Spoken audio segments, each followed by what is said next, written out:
Dabar mes turime tokią kaip ir segregaciją, ar ne? Pasaulio lietuviai ir Lietuvos lietuviai. Yra du atskiri vienetai ir tas atsispindi ir LRT, nes pasaulio lietuviai turi tą Lituaniką, ar ne, kanalą, taip pat yra laidos skirtos pasaulio lietuviams arba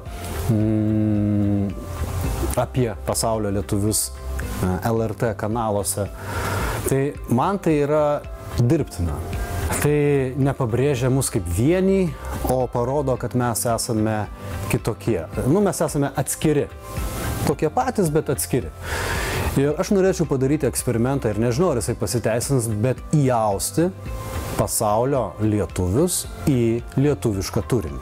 Tai jeigu vyksta laida LRT forumas ir ten yra 4 politologai, politikos apžvalgininkai ar ekonomistai ar politikai, kodėl nuotoliniu būdu neįjungus ir pasaulio lietuvių atstovų, jų požiūrį pasižiūrėti, kaip jie mato.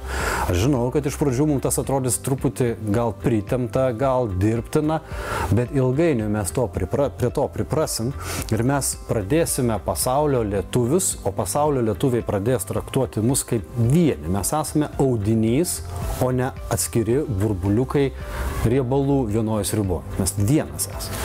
Tai integracija diasporos į jau esamą turinį, ar tai būtų panorama, ar tai būtų LRT forumas, ar kita publicistinė laida, ar tūkstantmečio vaikai, to aš norėčiau matyti.